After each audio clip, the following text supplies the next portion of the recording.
Hai semua, kami mahasiswa Politeknik Negeri Ambon, Prodi Teknik Produksi Migas, semester 6. Di saat ini kami akan menjelaskan tentang steam injection untuk memenuhi tugas yang diberikan oleh Bapak Insinyur Edi Untoro. Saya Feli Cornelis. Saya Jensi Tania Pesti. Saya Mita Tambunan. Dan saya Cindy Abitule. Ini dia videonya. Pada awalnya, proses produksi dibagi atas beberapa tahapan. Ada primary recovery, secondary recovery, dan tertiary recovery. Kita mulai dengan primary recovery dulu ya. Primary recovery adalah cara memproduksikan minyak bumi dari sumur secara alamiah dengan menggunakan tekanan reservoir yang telah ada atau dibantu dengan pompa, karena tekanan reservoir hanya mampu mendorong fluida sampai sumur produksi. Atau dengan kata lain, karena tekanan reservoir lebih besar daripada tekanan permukaan, maka minyak dapat sendirinya terangkat ke permukaan. Tetapi, seiring dengan berjalannya waktu produksi selama 5 tahun, 10 tahun, 20 tahun, 25 tahun, bahkan bertahun-tahun, maka tenaga pendorong rekah alami dari reservoir tidak mampu lagi mengangkat fluida reservoir ke permukaan yang disebabkan oleh tekanan reservoir mengalami penurunan dan akibatnya produksi minyak akan menurun. Nah, bagaimana sih caranya memproduksikan minyak apabila tekanan reservoir sudah tidak mampu mendorong minyak ke sumur produksi, sedangkan masih sangat banyak minyak tersisa di reservoir? Bagaimana ya? Di saat keadaan inilah, tahapan produksi minyak berpindah ke tahapan selanjutnya, yaitu secondary recovery dan tertiary recovery. Secondary recovery dan tertiary recovery biasanya disebut juga sebagai enhanced oil recovery atau EOR. Metode enhanced oil recovery sendiri akan memberikan solusi pengurasan terhadap minyak yang masih ada di dalam reservoir yang tidak dapat diambil dengan produksi primer atau tahap produksi primary recovery. Untuk secondary recovery biasanya dilakukan dengan cara yang pertama pendorong air atau water flood, yang kedua pendorong gas atau gas flood. Sedangkan untuk tertiary recovery dilakukan dengan beberapa cara. Yang pertama, menginjeksikan air yang sudah ditambahkan zat kimia. Yang kedua, menginjeksikan gas yang miscible dalam minyak. Yang ketiga, menginjeksikan uap. Yang keempat, on-situ combustion atau membakar sebagian minyak. Nah, yang akan kita bahas pada saat ini hanya injeksi uap atau disebut sebagai steam injection. Ingin tahu penjelasan steam injection lebih lanjut? Yuk simak video sampai habis. Seperti yang sudah diketahui, enhanced oil recovery memiliki 4 metode, dan salah satunya adalah thermal method atau metode panas. Nah, thermal method ini dilakukan dengan menginjeksikan fluida yang memiliki temperatur tinggi ke dalam formasi untuk menurunkan viskositas fluida sehingga minyak akan mudah mengalir ke permukaan. Steam injection atau injeksi uap merupakan metode yang paling umum digunakan dalam thermal EOR. Ada beberapa bentuk teknologi yang berbeda pada steam injection ini. Dua kategori yang utama yaitu Cyclic Steam Stimulation atau CSS dan Steam Flooding. Dan ada juga Steam Assisted Gravity Drainage atau SAGD. Cyclic Steam Stimulation dan juga Steam Flooding paling sering diterapkan pada reservoir minyak yang relatif dangkal dan mengandung minyak mentah yang sangat kental pada suhu di native underground formation. Steam injection banyak dilakukan di San Joaquin Valley, USA, Lake Maracaibo di Venezuela, dan oil sands di Alberta Utara, Kanada. Steam injection telah digunakan secara komersial sejak tahun 1960-an. Steam injection memungkinkan memanaskan minyak mentah dalam formasi sehingga menurunkan viskositasnya dan menguapkan sebagian minyak untuk meningkatkan mobilitasnya. Penurunan viskositas membantu mengurangi tegangan permukaan, meningkatkan permeabilitas minyak, dan memperbaiki kondisi rembesan reservoir.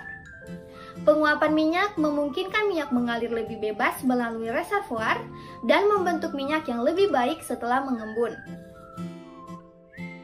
Berikutnya dapat lihat di sini untuk kriteria steam injection.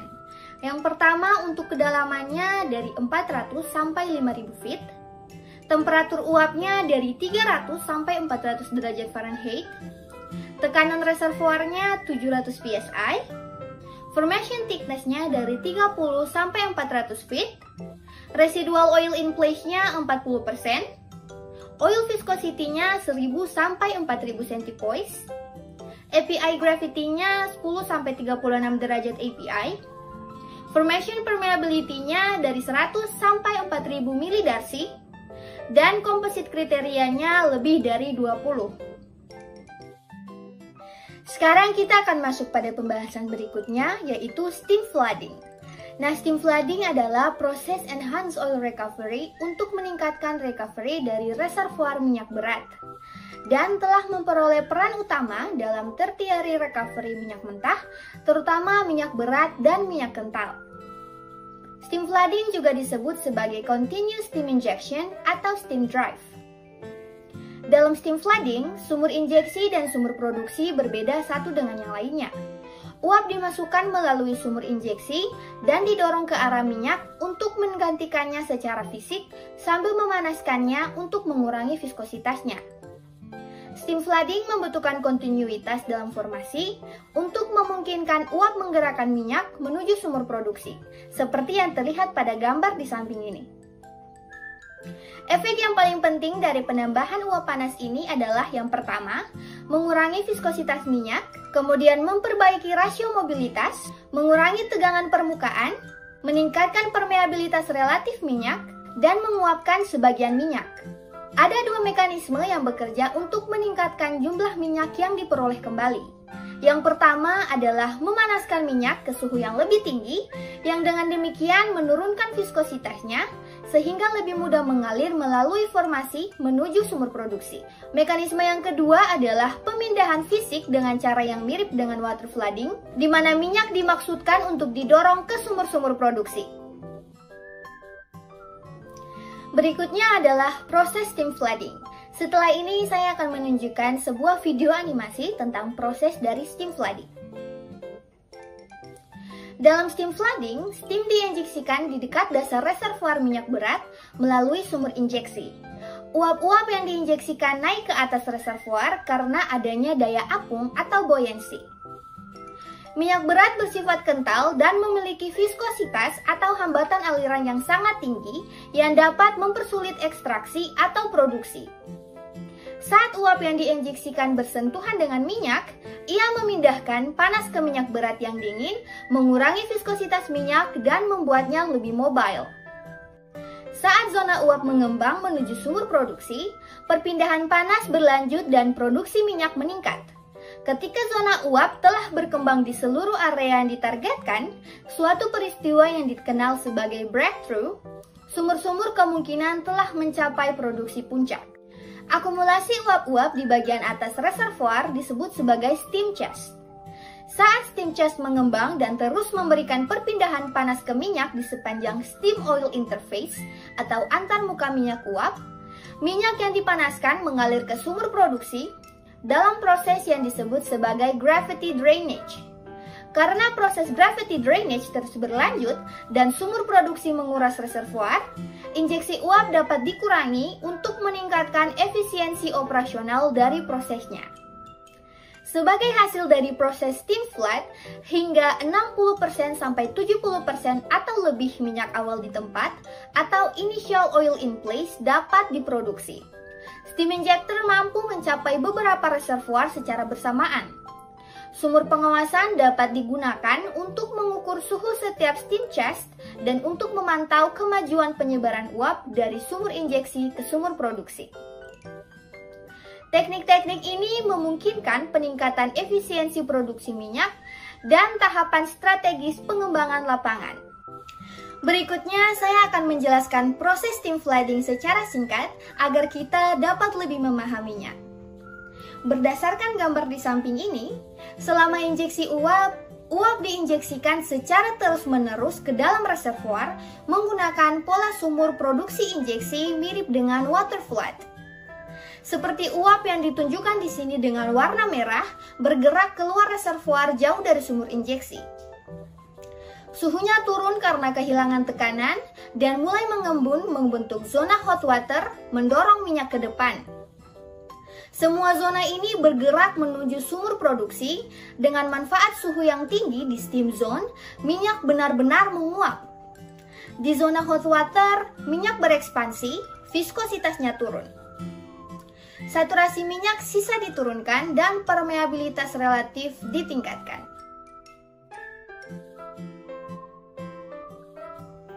Selanjutnya, saya akan membahas tentang penerapan steam flooding.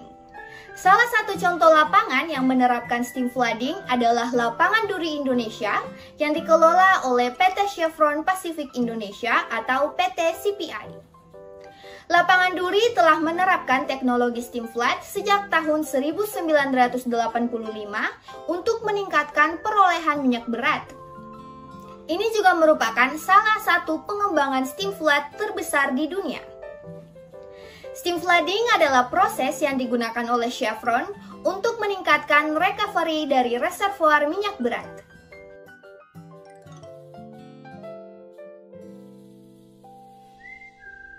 Selanjutnya adalah kelebihan dari steam flooding. Yang pertama, steam flooding lebih mudah dikendalikan daripada fire floods. Yang kedua, steam flooding biasanya lebih ramah lingkungan daripada metode IOR lainnya. Oleh karena itu, lebih sedikit komplikasi yang muncul saat digunakan. Uap itu sendiri tidak menimbulkan ancaman besar karena hanya mengembun menjadi air yang tidak menyebabkan polusi. Dan yang ketiga, steam flooding dapat diterapkan ke reservoir yang mengandung minyak dengan API gravity yang tinggi. Untuk kekurangan steam flooding, yang pertama, kehilangan panas yang tinggi melalui jalur injeksi, lubang sumur, dan formasi sumur minyak. Yang kedua, steam flooding membutuhkan pasokan air tawar berkualitas tinggi dalam jumlah yang besar. Dan yang terakhir, steam flooding lebih mahal daripada cyclic steaming, karena membutuhkan lebih banyak steam atau uap untuk digunakan selama proses berlangsung. Meskipun demikian, metode ini biasanya membantu memulihkan sebagian besar minyak.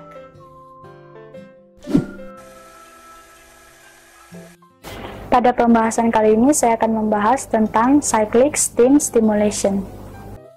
Cyclic steam stimulation merupakan salah satu jenis dari metode steam injection atau dikenal juga dengan metode half and puff. Apa itu half? Half adalah suatu periode atau tahapan yang dimana akan dilakukan proses penginjeksian uap air ke dalam sumur. Sedangkan puff adalah suatu periode atau tahapan untuk memproduksikan fluida formasi dari reservoir menuju ke permukaan. Metode ini dilakukan secara bergantian untuk injeksi uap dan produksi minyak pada suatu sumur yang sama.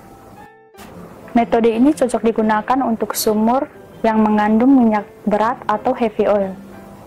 Minyak bumi diklasifikasikan menjadi minyak berat apabila memiliki nilai spesifik gravity tinggi, nilai API rendah kurang dari 23 derajat, memiliki kandungan residual karbon yang tinggi, aspal, sehingga menyebabkan berat molekul menjadi tinggi.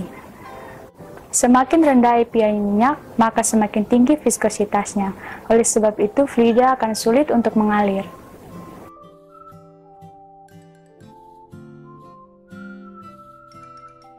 Dipilihnya uap panas untuk operasi injeksi ini dikarenakan uap panas memiliki sifat keefektifan yang baik dalam proses pemanasan minyak, sehingga dapat menurunkan viskositas minyak dan minyak dapat kembali mengalir.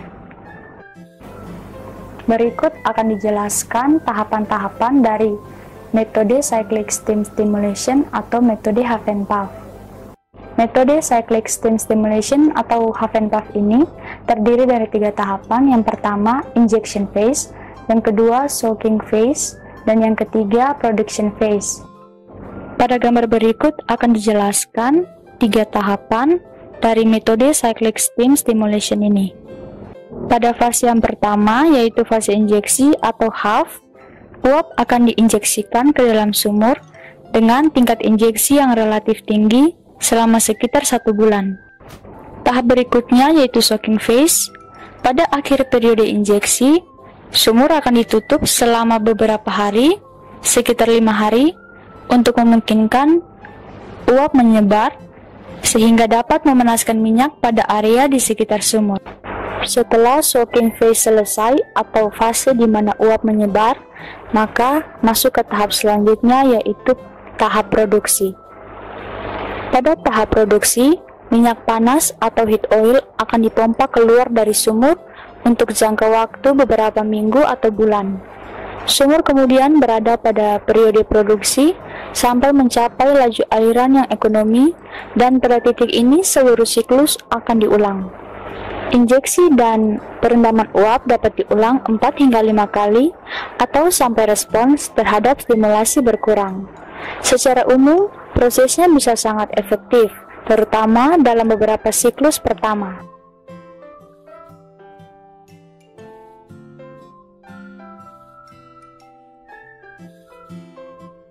Uap atau air yang digunakan akan dipompa kembali ke sumur yang sama ke permukaan. Sekitar 86% air dapat digunakan ulang pada operasi in situ, tapi sebelumnya dikonversi menjadi uap dan dikirim kembali ke lokasi sumur untuk digunakan lagi.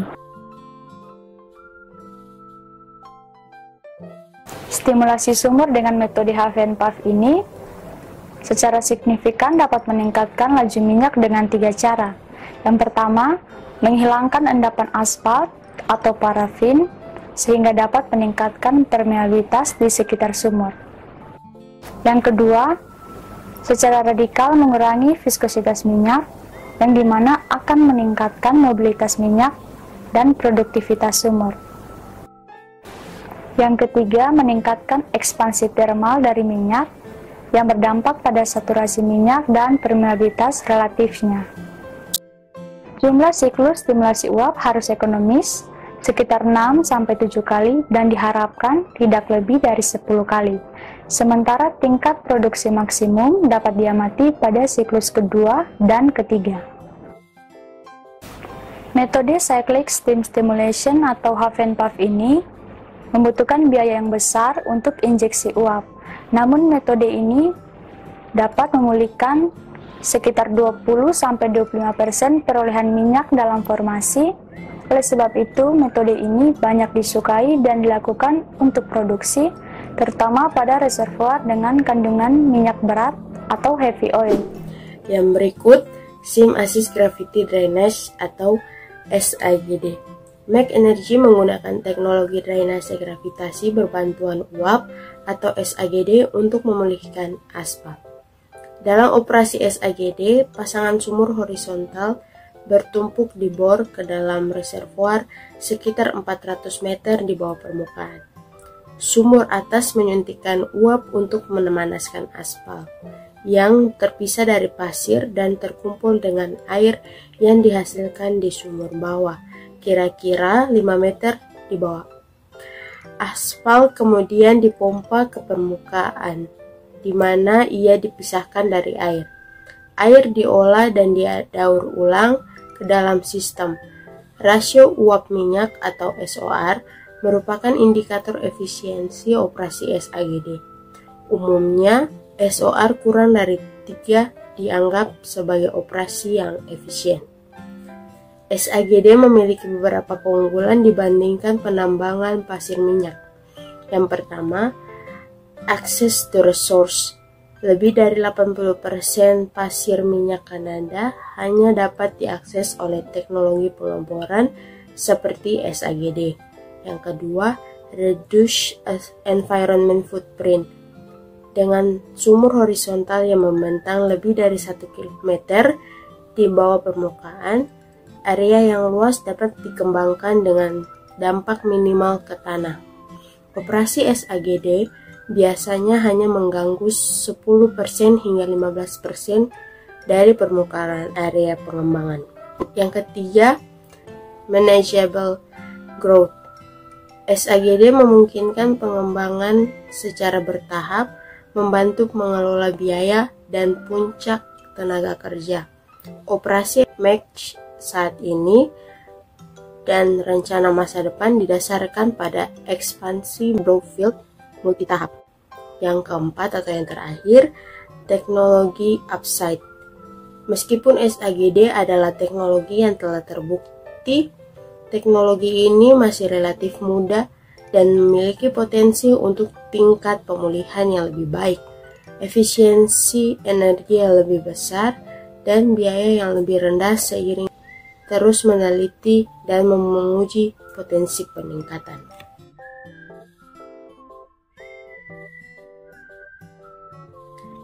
Yang berikut ada kelemahan dan tantangan dari steam injection.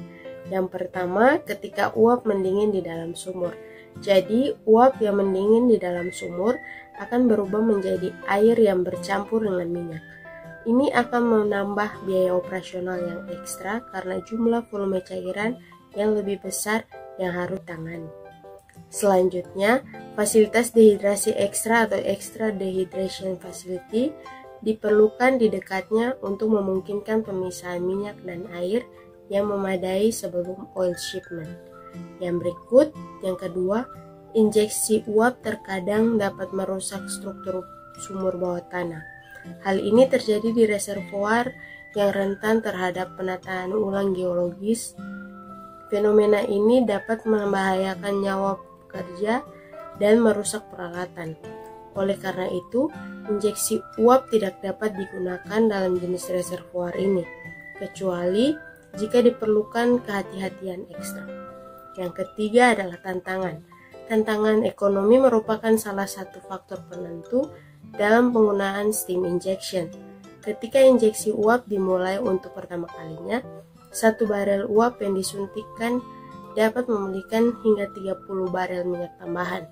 Setelah beberapa waktu, efisiensi proses turun dan 1 barel uap yang hanya mampu memulihkan 0,2 barel minyak tambahan. Pada titik ini, proses menjadi tidak ekonomis karena harga uap naik hingga 20-30 dolar per barel minyak tambahan yang diperoleh kembali jika natural gas digunakan untuk pembangkit uap. Pada kondisi ini, produsen biasanya menutup sumur sampai harga minyak naik atau teknologi lain diterapkan. Yang berikut adalah kelebihan. Salah satu kelebihan dari steam injection adalah ramah lingkungan. Sekian video dari kami. Maaf bila ada salah-salah kata ataupun pengucapan. Jangan lupa di like, komen, dan subscribe ya. Oh ya, dan juga pastikan agar teman-teman jangan keluar rumah dulu ya jika tidak ada urusan yang mendesak. Kalaupun harus keluar rumah, pastikan untuk hindari kerumunan.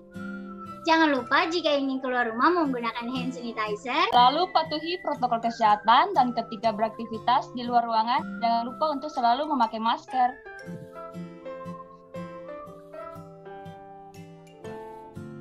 Sampai jumpa video selanjutnya. Dadah!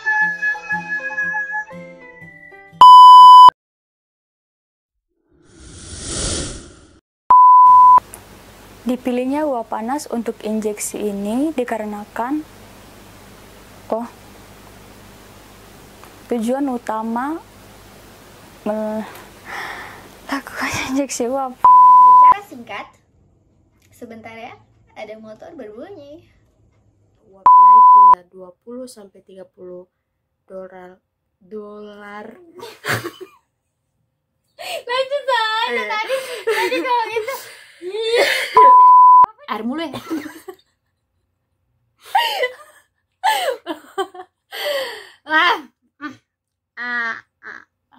Kita mulai dengan primary recovery dulu ya.